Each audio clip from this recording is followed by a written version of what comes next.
안녕하세요. 경기도에서 친정 부모님과 함께 살고 있어요. 저는 이제 38, 3년 만에 다시 돌아온 싱글이 된 이혼녀입니다. 지금은 친정 아빠의 일을 도와드리면서 3년 사이 망가진 가족들과 제 삶을 다시 건축하는 것에 힘쓰는 중이랍니다.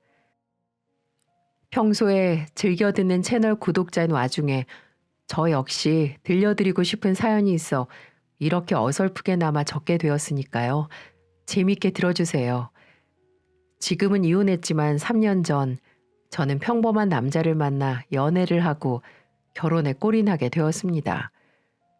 저희 집은 아빠가 젊어서부터 막노동을 시작으로 자수성가하신 스타일이세요.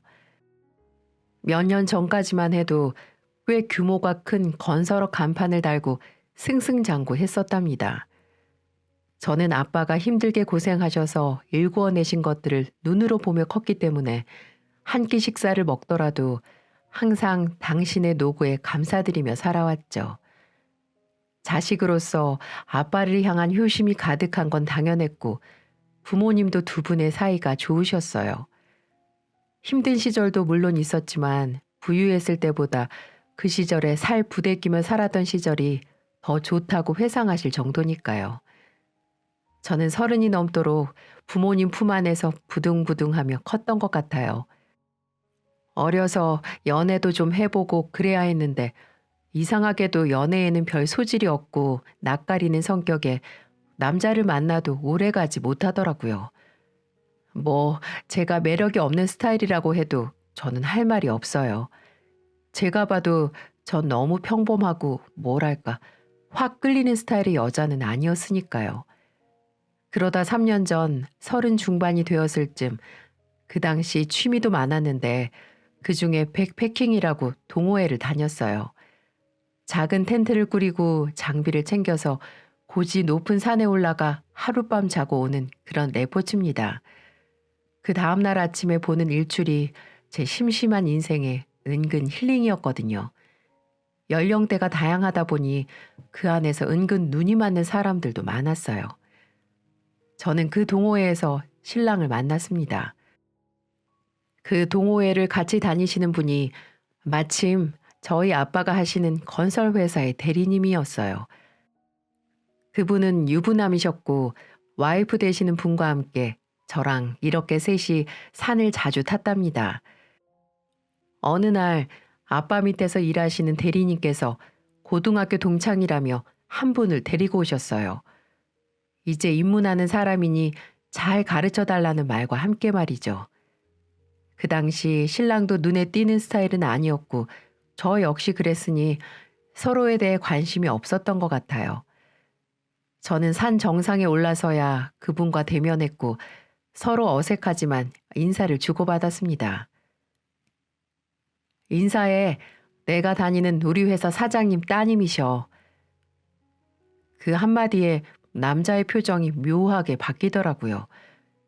내내 심심해 보이던 얼굴이 놀란 표정으로 변하는데 전 그런 표정 익숙했어요. 사장님 딸이 대단한 건 아니지만 친구놈 직장의 사장 딸이라 하니 격이 느껴졌던 건가 봅니다. 각자 싸온 음식들을 먹는 와중에도 제게 은근히 질문을 많이 던지는데 남자를 데리고 온 부부가 미안해할 정도였으니까요. 어디 사세요? 네, 저는 분당 살아요. 우와, 천당 위에 분당이라던데. 재밌으신 분이네요. 직업은 뭐예요? 학원에서 아이들 가르치고 있어요. 남자친구 있어요? 결혼 안 해요? 생각보다 남자의 관심이 나쁘지 않은 겁니다. 저도 짧은 경력이지만 언제 했는지 기억도 안 나는 연애에 갑자기 나타난 상대는 생각보다 사람을 들뜨게 만들었거든요. 알고 보니 남자는 저보다 2살 위였고 직업은 공무원이었습니다. 홀어머니와 둘이 살고 있다고 첫 만남부터 말하는 모양새가 솔직히 나쁘지 않게 다가오더군요. 그리고 아버지가 돌아가신 지 오래돼서 어렵게 자란 이야기를 스스럼 없이 꺼내는데 이상하게 동정심이 드는 겁니다. 저는 유복한 가정 환경에서 자랐기에 그런 가정에서 자란 케이스를 보면 이상하게 눈이 가더라고요. 물론 남이 불행한 걸 보며 스스로가 얼마나 행복한지 비교하는 건 나쁜 거지만 그래도 주어진 삶에 신께 감사하며 사는 건 있었어요.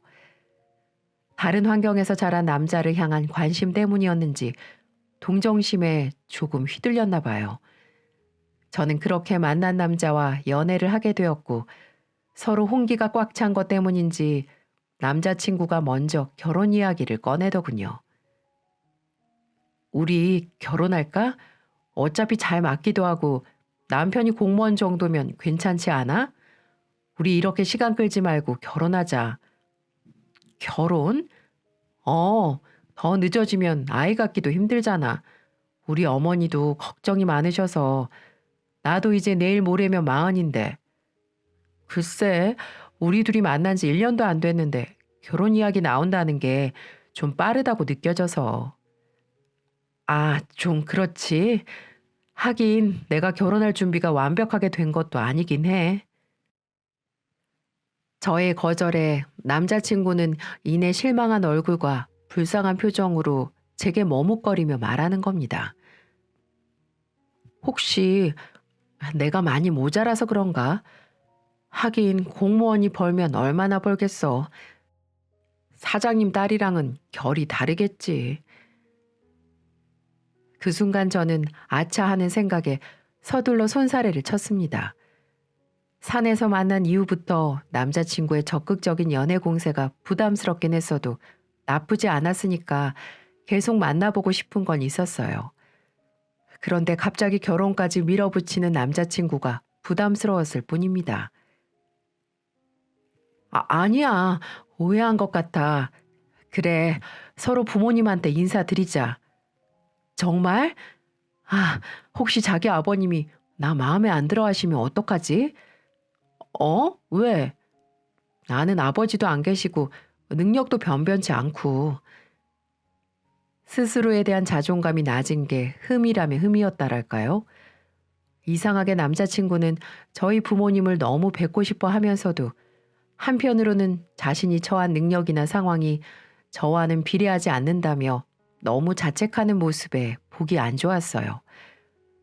저는 결국 내키지는 않았지만 아빠와 엄마에게 그날 저녁 남자친구가 생긴 것을 고백하게 됩니다.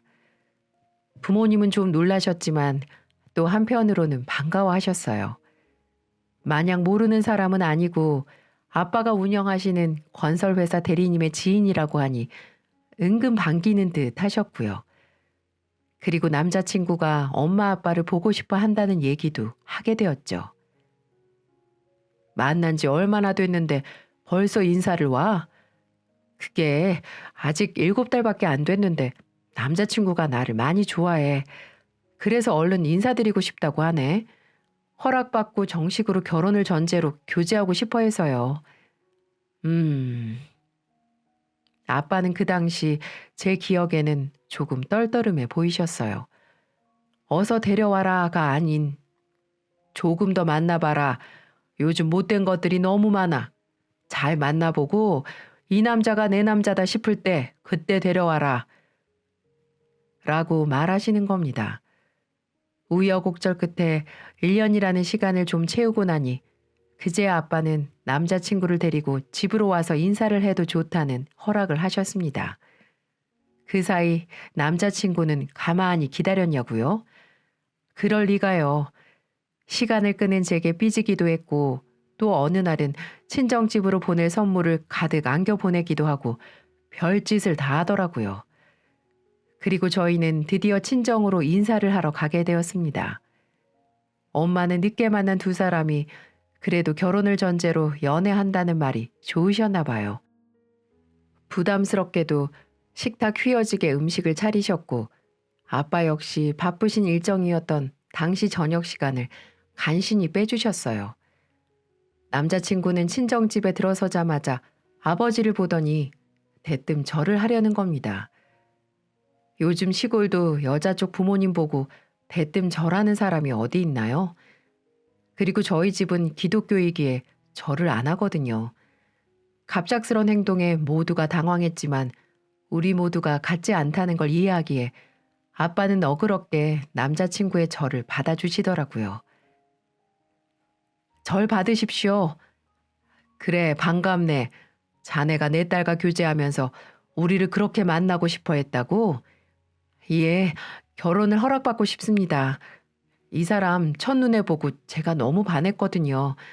왜 이제 나타났나 싶을 정도로 매일매일 보고 싶어 죽겠습니다. 장인어르신.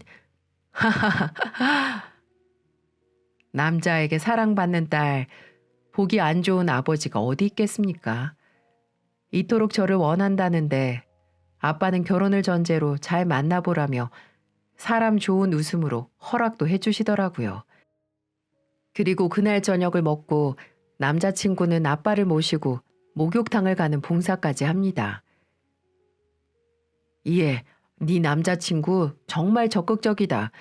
우리 딸 짝이 어디서 이렇게 뚝 떨어졌대? 어, 아무래도 둘 다 결혼할 시기가 꽉 찼잖아요. 다급하기도 하고 얼른 가족을 꾸리고 싶은가 봐요. 아이고, 우리 딸 시집 가면 이 엄마가 너무 슬퍼서 어떡하지? 엄마는 그저 좋아 웃으시며 제 엉덩이를 톡톡 치셨어요.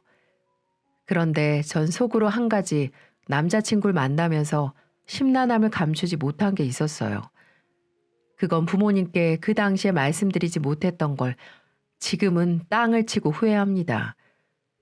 남자친구는 홀어머니를 모시고 평범하게도 아닌 조금 가난하게 살고 있었어요. 시어머니는 나이가 젊으신데도 불구하고 아들이 벌어다 주는 돈으로 생활하고 놀러 다니시느라 바쁘셨거든요. 아들한테 의지하는 게 무척 많아 보였어요. 직업이 공무원인데 벌면 얼마나 벌겠어요.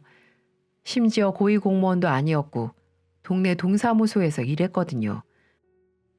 예비 시어머니 씀씀이가 조금 해프다 보니까 남자친구가 벌어다 주는 돈으로 저축은커녕 현재 30년이 넘는 18평짜리 임대 아파트에서 두 사람이 탈출하질 못했어요. 노총각이 되어가는 아들과 시어머니가 그 좁은 집에서 산다는 게 저로서는 솔직히 막 좋게 보이진 않더군요. 처음 먼저 인사를 갔을 때 허름한 집에 한 번 더 놀랐고 너무 오래된 집이라 그런지 좁고 벽지도 너무 바래져서 한눈에 다 들어올 정도였어요. 하지만 예비 시어머니의 모습은 인자하시고 인상도 너무 좋으셨어요. 그리고 절 반갑게 맞이해 주시더라고요. 어서 와요. 우리 아들이랑 연애해줘서 고마워요. 우리가 사는 꼴이 좀 부끄럽네요. 그래서 밖에서 만날까 했는데 실망하지 않았나 창피하네. 아니에요. 그런 말씀 마세요. 그리고 말씀 놓으세요. 그럼 그럴게요. 먼저 너희들 결혼하면 집도 얻어야 하고 이것저것 돈 들어갈 게 많을 텐데 걱정이다. 내가 사는 꼴이 이래서 아들 결혼하면 발벗고 좋아해야 되는데 요즘 마음이 편치가 않아. 어머님 그런 걱정 마세요.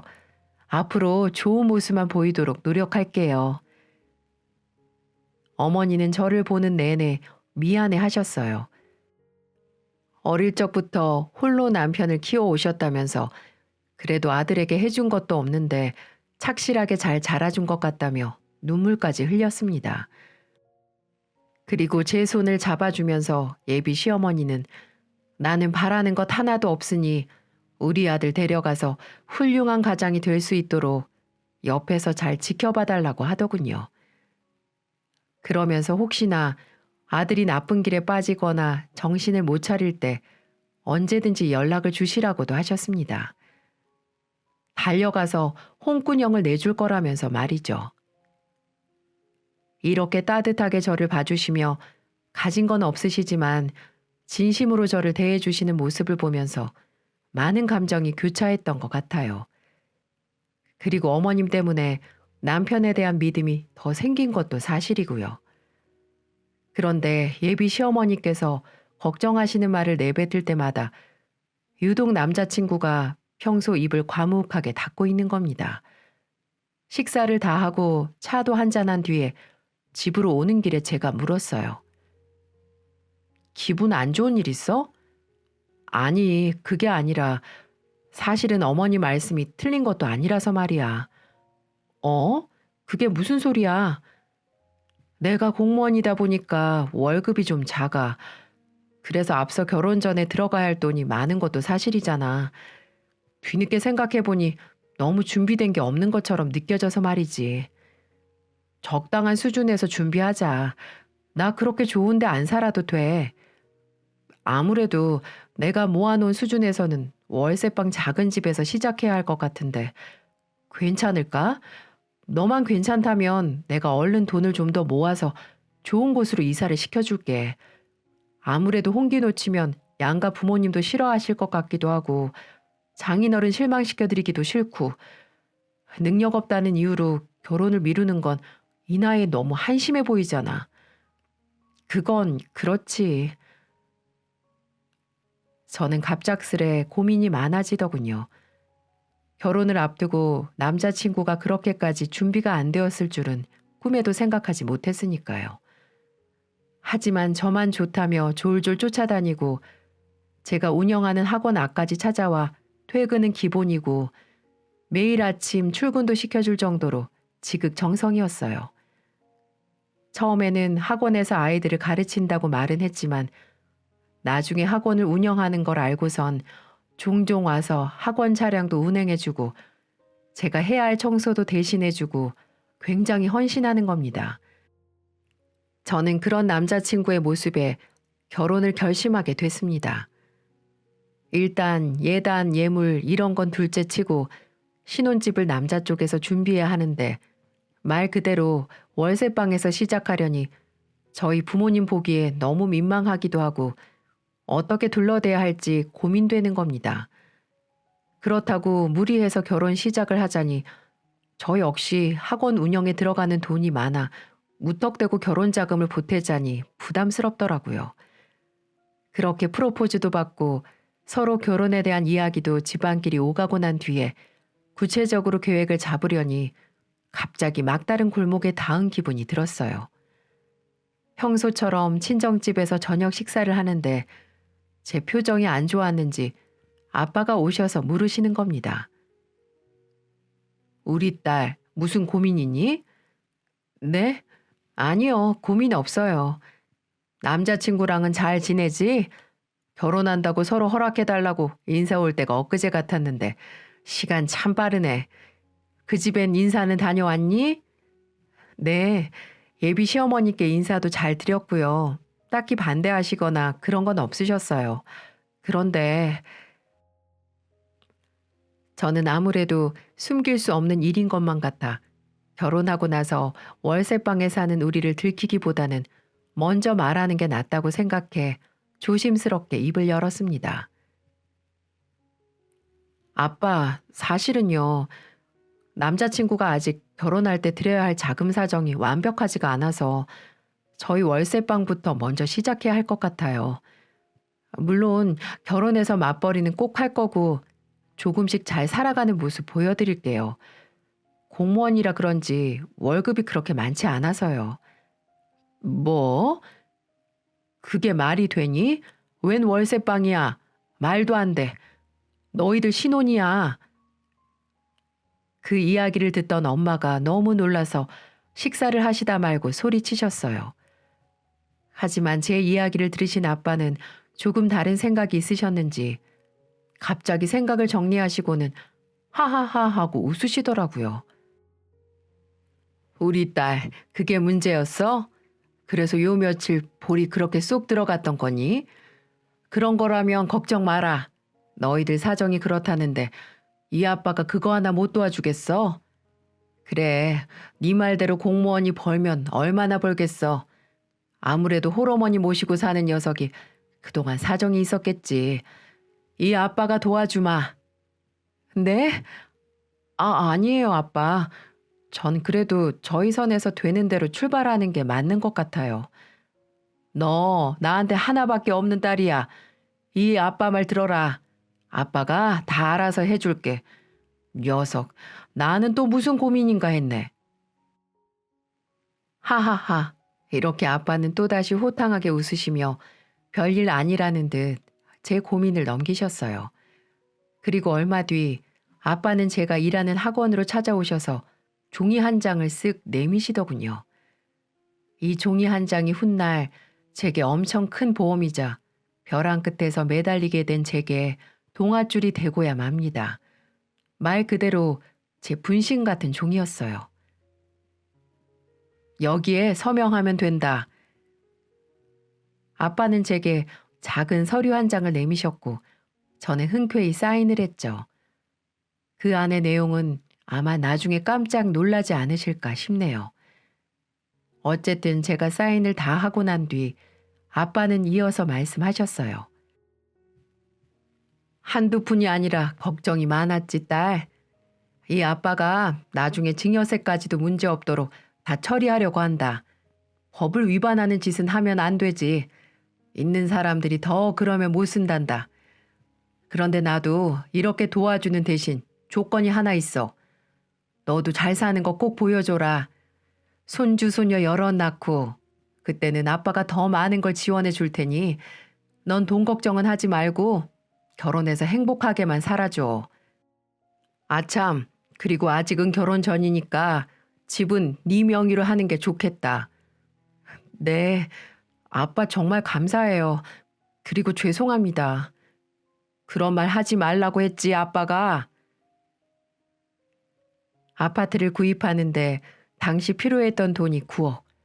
결국 아빠 때문에 집을 장만하게 됐죠. 그 당시 아빠는 재력이 좀 있으셨고 현금도 은근 모아두신 게 많아서 집을 현금으로 구매하는 것에 별 무리가 없으셨어요. 저희는 그렇게 의도치 않게 친정아버지의 도움으로 신혼집도 좋은 곳으로 들어가게 됐습니다. 아빠도 남편을 무척 마음에 들어 하셨어요. 그때만큼은 정말 싹싹하게 부모님한테 잘했고 제게도 잘했거든요. 그리고 워낙 사교성이 좋아 내성적인 우리 집안에 활력을 주는 그런 존재여서 특히 엄마가 더 좋아하실 정도였죠. 일이 한 방에 해결되자 신랑의 안색이 전보다 더 화사해지더군요. 저희는 그렇게 우여곡절 끝으로 결혼식까지 무사히 치렀습니다. 그런데 결혼식 끝나자마자 시어머니의 이상한 행동이 시작되는 겁니다. 뭐? 당신 친구들한테 들어온 축의금까지 다 가져가셨다고? 내가 그러라고 했어. 어차피 장인어르신 쪽에서 들어온 돈 많잖아. 우리랑 비교도 안 될 텐데 왜 그래? 아니, 그래도 결혼식만큼은 우리가 받은 축의금에서 해결하려고 했지. 에이, 여보한테 들어온 걸로만 해도 예식장 비용이랑 음식값 다 충당되지 않아? 나한테 말은 해줄 수 있었잖아. 동의는 구했어야지. 야, 우리 엄마가 얼마나 힘들게 사는데 안 그래도 나 이제 장가 가면 엄마 생활비 줄 사람이 없어요. 넌 그렇게 짜게 굴고 싶냐? 맞는 말이긴 했어도 결혼식 입장한 순간 제 남편이잖아요. 제 남편의 돈을 제게 상의도 없이 가져가셨다는 시어머니의 행동이 이해되지 않더군요. 저는 정신없는 와중에 기분이 은근 상하긴 했어도 좋은 날 얼굴 구길 수 없어 좋게 넘어갔습니다. 피로연이 시작되고 신랑 친구들과 제 친구들이 3, 4, 5 모여서 술잔을 기울였어요. 원래 요즘 피로연은 안 하는데 저희는 싱글 친구들이 꽤 많아서 하는 것도 좋다고 생각했거든요. 일부러 열었더니 생각보다 많은 사람들이 참석하더라고요. 그런데 주는 술마다 거하게 마셔대는 남편은 결국 취하더니 친구들 앞에서 목에 힘을 주는 겁니다. 야, 이 새끼들아, 우리 장인 어르신이 어떤 사람인 줄 아냐? 아이고, 그래, 부럽다, 부러워. 나 11억짜리 아파트 사는 놈이야. 여기서 나보다 비싼 아파트 사는 새끼 있냐?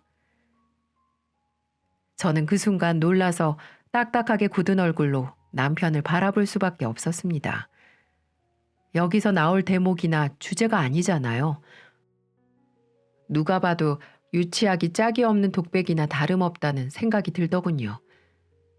이 결혼식장에 참석한 대부분이 저희 아버지가 어느 건설회사를 운영하는지 모르고 참석했을까요? 그런데 굳이 왜 저런 말을 하는지 도통 이해가 가질 않더군요. 그리고 저희 아빠가 해주신 아파트가 얼마인지, 굳이 그게 왜 마치 자기 것인 것 마냥 친구들과 자신을 돈으로 비교하며 남을 아래로 내려까는지, 그날은 술에 많이 취한 남편을 그저 말리지도 못하고 바라볼 뿐이었습니다. 저희는 그렇게 결혼을 하고 난 뒤 아이를 갖기 위해 갖은 노력을 했지만 아이가 쉽게 들어서질 않았어요. 친정 아빠에게 약속한 것도 있고 얼른 잘 사는 거 보여드리려면 화목하게 가정을 꾸려야 한다고 생각했어요. 제가 몸이 워낙 약한 것도 있었고 자궁에 물혹이 있었는데 그걸 이유로 임신이 조금 힘들다는 이야기를 병원에서 듣게 되었습니다. 그 사실을 알게 된 신랑은 위로가 아닌 은근 불평과 타박을 주더라고요. 이래서 여자들은 일찍 일찍 결혼하고 애도 일찍 낳아야 돼. 나이 들어서 결혼하면 애 갖기도 힘들고, 에휴, 우리 어머니 또 엄청 실망하시겠네. 그래서 병원에서는 아예 가망이 없다는 거야? 말이 너무 심하다. 내 건강상 아이 갖기가 힘들다는 건데 그게 다 내 잘못도 아니잖아. 피곤해. 말대꾸 하지 말고 가서 저녁이나 빨리 차려줘. 저 역시 학원 일에 아이를 갖기 위해 들락거리는 산부인과에 많이 지쳐 있었어요. 그런데 결혼 전과는 다르게 슬슬 이기적으로 변해가는 남편에게 실망스럽기도 하더군요. 하지만 사람이 모든 게 완벽할 수 없으니 서로가 이해하며 살아야 한다는 아빠의 말이 떠올라 부부싸움을 할 때면 제가 한 번 더 양보하는 마음으로 지냈어요. 그리고 결혼을 하고 1년 정도 지나자 갑자기 아빠의 사업이 크게 기울기 시작했습니다. 심각하게 기울기 시작하는 친정일까지 신경 써야 해서 나날이 우울한데 어느 날 남편은 한술 더 뜨더군요. 근데 장인어르신 회사는 어떻게 해결되고 있대? 빨리도 물어본다. 많이 힘들어. 아무래도 부도 처리 나던지 아니면 다른 회사에서 매각하던지 둘 중 하나일 것 같아.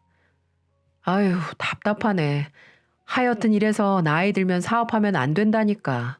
머리가 늙어요, 늙어. 젊은 사람들한테 일 좀 넘겨주고 그러시지. 하여튼. 잘 알지도 못하면서 왜 그렇게 말해? 아빠만큼 일 많이 하는 사람도 없으니까 그런 거지. 넌 왜 내가 말만 하면 그렇게 말대꾸를 못해서 안달이냐? 아이씨, 밥맛 떨어지게. 남편은 그 자리에서 숟가락과 젓가락을 내던지듯이 내려놓고선 방으로 들어가더군요. 아빠의 회사가 휘청거리는 게 아빠 탓이 아니라 외주를 준 업체들이 자꾸 돈을 먹고 공사는 진행을 못하고 또 그 사이에 사기꾼이 끼어드는 바람에 일이 복잡하게 된 거였거든요. 알면서도 저렇게 말하는 남편의 심보가 도통 이해가 되질 않는 겁니다. 얼마 가지 않아 아빠의 회사는 지역 뉴스에 크게 나올 정도로 알려졌고 큰 회사에 매각되어 다행히 마무리는 잘 되었습니다. 하지만 사업이라는 게 그렇게 단순하게 처리되는 게 아니지 않습니까? 아빠는 몇 가지 소송에 휘말리셨고 살던 집마저 정리하셔야 했어요. 좋은 집은 아니었지만 어릴 적부터 아빠가 직접 지으신 주택이라 정리할 때도 많이 아쉬워하셨거든요. 저희 부모님 그리고 저는 너무 속상했어요. 그리고 소송 때문에 법원 근처에 가실 일이 많아서 그쪽 근처에 30만 원짜리 월세집을 얻으셨어요. 차라리 일이 다 마무리될 때까지 그 근처에서 지내시는 게 일 처리하기 몸이 편할 것 같다고 하시더군요. 전 친정을 위해 걱정하고 들여다보기를 원했던 것과는 달리 신랑은 아빠가 결국 살던 집까지 처분하고 월세방으로 이사가는 날에도 들여다보지도 않더군요. 너무 서운하고 실망스러웠습니다. 얼마 후 아빠의 생일이 다가왔어요. 제가 이혼을 해야겠다고 마음먹게 된 결정적인 사건이 터지게 된 날이었습니다. 매해년 거창하게 먹지 않아서 우리는 평소와 다름없이 부모님이 이사하신 월세집으로 가서 저녁 식사를 하기로 했습니다. 그런데 아무리 늦어도 저녁 8시면 들어오는 신랑이 그날따라 문자 답장도 늦고 귀가를 안 한 거예요. 전화를 걸자 뒤늦게 받은 신랑이 하는 말이 나 늦어. 왜 이렇게 전화를 해대? 바빠 죽겠는데. 이렇게 말하며 짜증을 내길래 저는 괜히 아빠 생일에 너무 호들갑 떠는 것 같아 좋게 설명하기로 마음먹었어요. 오빠, 오늘 아빠 생신이라고 몇 번을 말했잖아. 매해 잘 챙기더니 오늘은 많이 바쁜가 보네. 알겠어. 나 혼자 다녀와도 되지? 갔다 와. 바빠. 끊어. 라며 전화를 확 끊어버리더군요. 일방적으로 끊어진 전화기만 쳐다보다 결국은 혼자 일어섰습니다. 몇 년 동안 한 번도 빠짐없이 아빠 생신에 같이 잘 오던 남편이 안 보이고 저 혼자 들어서니 아빠가 조금 실망하는 눈치셨어요. 무슨 사정이 있어도 생일만큼은 서로가 바빠도 꼭 챙기자는 말에 얼마 전 저희 신랑 생일에도 어려우신 사정에도 불구하고 한우로 외식을 시켜주셨거든요. 그리고 선물까지 챙겨주신 아빠에게 제가 얼마나 죄송스럽던지요. 그리고 남편 생일을 챙기는 저희 부모님의 모습을 그날도 남편은 그다지 좋아하는 눈치가 아닌 겁니다. 돈도 없는데 뭘 이런 걸 사셨냐면서 부모님 무안하게 던지는 말에 저희는 집으로 돌아와서 부부싸움을 크게 했어요. 친정 아빠가 재력이 있을 때는 그렇게도 잘하더니 이제 사업이 휘청거리는 모습이 보이자 아빠를 무시하는 언행과 월세방으로 이사했을 때는 아예 들여다보지도 않는 모습에 말이죠. 전 슬슬 마음속에 앙금이 쌓여갔나 봅니다. 그렇게 쌓여가는 위태로운 감정을 숨기고 저는 친정에서 아빠와 엄마 그리고 저 이렇게 셋이서 조촐하게 생신상을 차려 저녁을 먹었습니다. 시시콜콜 아빠에게 말하기도 싫어 부부 사이에 있었던 일은 전혀 말하지 않았어요. 겸사겸사 아빠가 소화도 시킬 겸 집에 데려다 주신다길래 아빠 차를 타고 집으로 돌아왔습니다. 아빠, 저희 집에 들어가셔서 커피랑 과일이라도 좀 드시고 가는 게 어떠세요? 그럴까? 우리 사위는 오늘 많이 늦는 거니? 모르겠어요. 얼마나 늦을지. 올라가요, 아빠. 그러자. 아빠랑 저는 서둘러 주차를 하고 저희 신혼집으로 올라갔습니다. 엘리베이터에 타서도 사실 예상도 못했는데 현관문을 열자 이상하게 느껴지는 집안 온기에 저도 모르게 얼굴이 어리둥절해지더군요. 그리고 어디선가 고기를 굽는 냄새가 슬슬 나는 겁니다. 아빠랑 저는 황당한 표정으로 서로 눈을 마주치다가 현관에서 신발을 벗고 집 안으로 들어가 보니 글쎄 시어머니가 오셔서 언제부터인지 신랑이랑 고기를 구워 드시고 계신 겁니다. 전 순간 기분이 너무 나빠서 시어머니에게 인사하는 것도 까먹었어요. 대뜸 지금 뭐해? 라고 말하니 남편이 친정아빠랑 들어서는 저를 보며 떨떠름한 얼굴로 일어서는 겁니다. 아, 왔어? 장인어르신도 모시고 왔네. 시간이 늦었는데 왜? 이 늦은 시간 본인 어머니는 모시고 삼겹살도 구워 먹으면서 10시도 안 된 시간에 지 장인어른이 들어오는 건 눈치를 주는 겁니다. 사돈 어르신도 계셨군요. 안녕하십니까? 장인어르신이 여기까지 웬일이세요? 시어머니는 젓가락만 물고 아들이랑 똑같은 표정만 지은 채 인사를 하는 둥 마는 둥 하는데 전 도무지 그 상황이 이해가 가질 않는 거예요. 우리 아빠 생일이라서 같이 저녁 먹으러 가자니까 어머니 모시고 식사한 거야 지금? 왜? 문제 있어? 참 기가 막히더군요. 남편의 이런 행동들에 서운함을 넘어서 저는 괘씸하게 느껴지기 시작했습니다. 아빠는 분위기가 삭막해지는 걸 원하지 않으셨는지 저희 두 사람을 말리면서 이만 돌아가겠다고 말하시는 겁니다. 마중에 드리고 온다는 말과 함께 다시 1층으로 내려갔어요.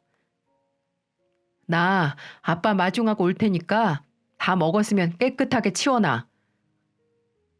뒤돌아 현관에서 신발을 구겨 신는 아빠의 뒷모습을 보는데 눈물이 갑자기 차오르는 거예요.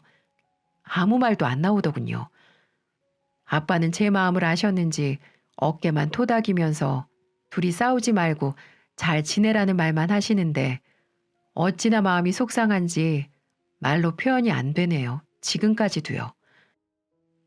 그리고 주차장에서 아빠가 운전석에 다시 올라타시는 것까지 보고 있는데 갑자기 뒤에서 누군가 제 어깨를 휙 돌리는 겁니다.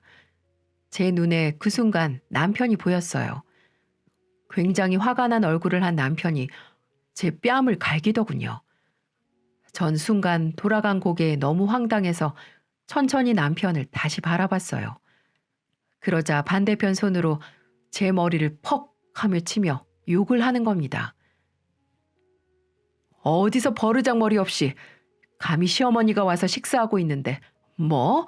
다 먹었으면 깨끗이 싹 치워? 인연이 말이면 단줄 아나.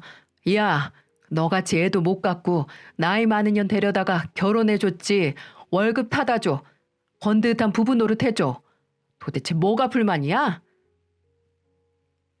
그 순간 저는 뻥쪄서 아무 말도 하지 못했어요. 남편이 이따금 다혈질인 것도 알고 말을 노골적으로 하는 것도 결혼해서 잘 알았지만 제 아빠 앞에서 이런 식으로 굴 거라고는 단 한 번도 생각해 본 적이 없었거든요. 자네, 지금 뭐 하는 짓인가? 내 앞에서. 아빠가 운전석에서 내려와 신랑에게 다가와 주먹으로 얼굴을 날리셨어요. 순간 휘청이며 뒤로 나가 떨어진 남편이 일어나서 악을 쓰는 겁니다. 지금 저 때리신 거예요? 장인어르신? 당신 내가 가만 안 둬? 자네가 지금 내 딸을 먼저 때린 거 아닌가? 제 와이프 제가 단속하겠다는 게 뭐 문제입니까? 그리고 왜 자꾸 이 사람 불러내는 거예요? 이 사람 학원 운영해서 버는 돈 별로 없어요. 지금 혹시 손 벌리려고 하시는 건 아니시죠? 아니지. 가만 계세요. 제가 맞은 거 맞은 거니까 일단 이건 경찰 불러야겠어요. 너 지금 뭐 하는 거야? 오늘 아빠 생신이라고. 저는 악을 쓰고 소리를 질러도 남편은 미친놈처럼 자기 말만 할 뿐 정말 쇼를 하고 있네. 이 소리밖에 안 나오더라고요. 결국 밤늦게 출동한 경찰들이 상황을 정리하고 온 동네 사람들이 나와서 구경을 하고요. 다시는 기억하기 싫은 날이었어요. 더 나아가 저희 남편 말도 안 되는 거짓말까지 덧붙여서 장인어른에게 접근 금지 신청까지 했더군요. 미쳤어? 대체 어떡하려고 그래? 나 이렇게는 못 살아. 난 이혼할 생각 없고 나갈 거면 너 혼자 꺼져.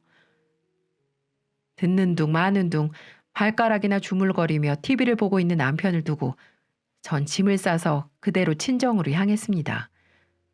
부모님이 사시는 월세방 커봤자 얼마나 크겠어요. 울면서 엄마에게 그동안 남편이 아빠 사업 망하면서 시작된 구박과 막말들을 다 말하자 무척 속상해 하시더군요. 저는 결국 이혼을 결심하기로 했습니다. 아빠는 그날 있었던 일을 이후로 제 걱정을 너무 많이 하셨어요. 제 생각이 많이 나셨나 봐요. 짐을 싸서 나온 저를 보고 이혼을 막지도 않으셨어요. 나 그런 개차반 같은 새끼랑 사느니 차라리 엄마 아빠랑 늙어 죽을래. 엉엉 울며 지난 날에 대한 한탄을 하는데 아빠가 어디선가 서류 하나를 꺼내오셨습니다. 겉에는 어떤 변호사 사무실 주소와 번호가 적혀 있었어요. 봉투 겉면을 보는데 언젠가 아빠가 결혼 전에 집을 사면서 도움 주실 때 내미셨던 종이었어요. 저는 눈물을 손등으로 훔치고 그 내용을 자세히 살펴봤어요. 9억이라는 돈을 그 당시 해주실 때 증여세 문제로 받아두신 서류였던 거죠. 그리고 아빠는 제게 잘 사는 모습을 꼭 보여달라며 인자한 웃음으로 저를 응원해 주신 날이기도 했습니다. 사람 됨됨이 좀 보고 이후에 너희가 잘 사는 걸 내 눈으로 보면 그때 꼭 해결해 주려고 했는데 이걸 이렇게 사용하게 될 줄은 몰랐다. 아빠는 차용증을 들고 엄마와 저를 데리고 저희 집으로 향했어요. 그리고 접근 금지 신청 때문에 올라가지 않으셨고 엄마랑 제가 차용증을 들고 올라갔습니다. 집으로 들어가니 볼만 하더라고요. TV에서 방영하는 막장 불륜 드라마 틀어놓고 낄낄거리며 치킨에 맥주에 굴러다니는 소주병에 장모가 들어왔는데도 흘깃거리면서 쳐다볼 뿐이었습니다. 저희를 소닭 보는 남편의 행동에 화가 치밀어 정말 죽이고 싶은 마음이 굴뚝 같았지만 꾹 참고 손에 있던 차용증을 빼앗아 모로 누워있는 남편 얼굴에 들이밀었어요. 아이씨, TV 안 보여. 짜증나게. 제대로 보는 게 좋을 텐데. 이게 뭔데? 종이를 확 빼앗아간 신랑이 자세를 고쳐 앉고 안의 내용을 한동안 빤히 보더니 자리에서 벌떡 일어나 저를 죽일 기세로 보는 겁니다. 그 순간 엄마는 경찰에 신고할 준비를 하신다고 휴대전화를 꺼내셨어요. 너 이게 무슨 개수작이야? 어디서 내가 이런 거에 속을 줄 알아? 차용증이라니 말이 되냐? 네가 결혼하면서 해온 집 아냐? 네가 능력 안 돼서 내가 해결했다고 생각은 안 해? 그리고 기억 안 나? 이 집 내 거야. 잊었나 봐. 결혼하면 재산이 다 반으로 갈라지는 건 줄 아나 본데 빚도 절반이야. 이야, 이 개 같은 년이 너 어디서 갑자기 이런 걸 만들어 왔냐? 내가 속을 줄 알아? 거기 공직 날짜 안 보여? 눈깔 뒀다가 어디에 쓸래? 뭐? 이게 진짜... 내가 지금은 너랑 법적으로 부부라. 오늘은 우리 엄마 아빠 집에 가서 잘 거지만 조만간 짐 싸서 나가. 내 집에서 당장 꺼져. 저는 그 순간 남편 손에 들려있던 차용증을 확 빼앗아 접어서 주머니에 넣었습니다. 그러자 남편이 격하게 제 몸을 바닥으로 밀치더군요. 친정엄마가 그 모습을 두 눈으로 보게 하는 건 제 속도 말이 아니었습니다. 결국 재빠르게 엄마가 경찰에 신고해 주셔서 큰 사고는 모면할 수 있었어요. 2번의 가정폭력이면 이혼 사유가 충분했어요. 저는 이혼을 결심했을 때 변호사와 이미 상담도 다 끝낸 상황이었습니다. 남편에게 귀책 사유가 너무 많았고 위자료도 줄 필요가 없다고 하더군요. 경찰들이 와서 상황을 제지하자 남편도 어쩔 수 없는지 제게 더 이상은 달라붙지 못했습니다. 저는 멍하니 넋이 나가 있는 남편을 두고 친정 부모님과 함께 댁으로 돌아왔어요. 엄마는 몸이 바닥으로 나뒹굴어진 제 몸을 살펴보시느라 여념이 없으셨고 아빠는 분노에 치를 떠셨습니다. 차용증을 읽고 자리에서 일어나 새하얗게 질린 얼굴이 떠오르네요. 그놈 종종 친구들과 통화할 때도 집값이 몇천 올랐다며 애국가 외우듯이 말하는 놈이었거든요. 본인 힘으로 이룬 집도 아니면서 맨날 부동산 어플 들어가서 오늘은 여기가 얼마네 저기가 얼마네 따져대는데 개구리 올챙이적 시절 생각 못한다고 IQ가 이 정도면 붕어 수준 아닌가요? 그 집의 명의는 심지어 저 단독으로 되어 있는데도 저런 행동은 뭘 믿고 저러는 걸까요? 저는 그날 밤새 잠에 들지 못했어요. 화가 쉽게 안 풀리는데 속병이 날 것만 같더라고요.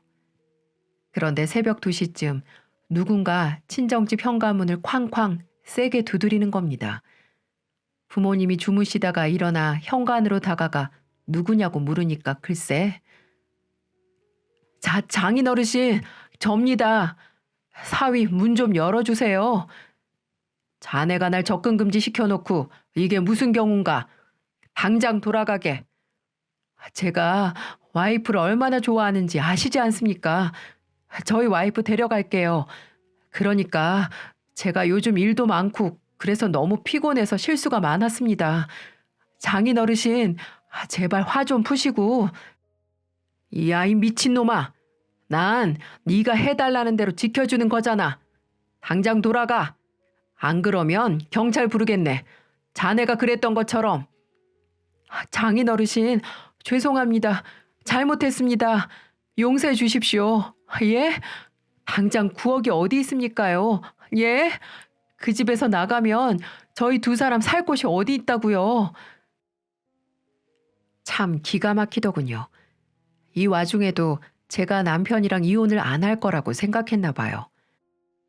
황당해서 욕을 내뱉으려는 순간 엄마가 소금 한 바가지를 가지고 나와 무릎을 꿇고 있던 남편의 머리 위로 쏟아 붓더라고요. 재수 없으니 당장 꺼지라고. 너 내 딸 그렇게 개패드 패놓고 그딴 소리가 나오나? 이 배은망덕한 새끼를 봤나? 마음 같아선 나도 너처럼 똑같이 굴고 싶지만 인간이 짐승처럼 굴면 되겠나? 당장 꺼져! 남편은 신고받은 경찰이 출동해 결국 집으로 들어오지도 못하고 돌아가야 했습니다. 돌아갈 때까지 다행히 경찰들이 잘 보시더라고요. 이미 저는 남편에게 가정폭력에 노출된 게 2번이나 되어서 그런지 끝까지 혹시 집 주변에 맴돌지 않는지까지 보시더군요. 집행유예까지는 아니지만 벌금 300만 원이 남편에게 떨어졌고 지금은 그 벌금도 낼 돈이 없어서 빌빌거리며 살더라고요. 그 차용증을 계기로 저는 벼랑 끝에 내몰렸던 지옥 같았던 결혼 생활을 청산하는 데 성공했습니다. 그리고 이혼까지도 아주 일사천리로 끝나버렸어요. 남편은 끝까지 이혼을 하지 않으려고 몇 번이나 조정기간 중 제게 무릎을 꿇었고 또 저희 친정 부모님을 찾아와 사정을 하고 용서를 구했지만 사람 고쳐 쓰는 거 아니잖아요. 저희 세 모두 그 사람이 하는 사과를 진심으로 받을 마음조차 없었습니다. 그 집을 팔아서 아빠에게 빌렸던 9억을 바로 갚았어요. 월세방에 살지 마시고 좋은 집으로 다시 들어가시기를 권유드렸습니다. 정말 잘한 것 같아요. 부모님이 피땀으로 일궈놓으신 돈을 그런 식으로 받으면 안 되는 거였는데 말이죠. 그놈은 시어머니가 살던 임대 아파트로 다시 돌아갔습니다. 집 대출 낀 거 해결하고 남은 돈 얼마 되지도 않아서 쥐어진 게 없거든요. 시어머니는 그날 이후로 얼굴을 보이지 않더군요. 기생충처럼 저 없을 때마다 신혼집에 들어와 몰래 식료품도 빼가고 친구분들 데리고 와서 술판 버렸던 적도 있거든요. 알면서도 모른 척 했던 게 지금 생각해보니 후회되네요. 선악의 행위에는 반드시 그 대가가 있다는 걸 왜 본인이 직접 행동하고 겪었으면서도 그런 행동을 했을까요? 저희 친정아빠가 저만 생각해서 9억을 해준 게 아니라 본인이 어른들께도 잘하는 모습에 신용이 생겨 신혼집을 구할 때도 턱하니 도와주신 건데 말이죠. 아빠가 운영하시던 건설회사에 대리님과 인연이 있다고 앞서 말씀드렸죠. 그분께 종종 남편의 소식을 듣는데요. 세상에 공무원 신분을 망각하고 땅 투기를 했다네요. 아마 그것도 쥐꼬리도 안 되는 월급 갖다 주면서 뒤로 빼돌린 돈 모아서 한 겁니다. 그 투기가 딱 걸려서 지금 모가지 댕강 날아가게 생겼다고 들었는데 얼마나 제 속이 개운하던지. 저는 이제 사람을 대할 때 너무 과도하게 호감을 보이는 사람에게는 조금 경계를 갖게 되는 습관이 생겼어요. 의심하는 버릇 나쁘지만 그래도 한번 이렇게 크게 이혼을 겪어보니 그렇게 되네요. 지금은 친정 부모님과 저 이렇게 셋이서 전망 좋은 신도시 아파트에 들어와 잘 지내고 있습니다. 아빠는 법적으로 걸렸던 소송을 깔끔하게 잘 마무리하셨고 주변 인맥이 좋아서 그런지 종종 같이 다시 사업을 하자고 들이대는 분들이 많으시네요. 곧 다시 불끈하시며 일어나실 거라고 믿어요. 요즘은 정말이지 좋은 예감만 들어요. 저는 이제 곧 다시 직장으로 출근해 즐겁게 일에 정신을 쏟아부으려고 합니다. 저녁에는 부모님 모시고 맛있는 저녁도 먹을까 해요. 여러분들도 오늘 즐거운 하루 보내세요. 제 긴 이야기 들어주셔서 감사합니다.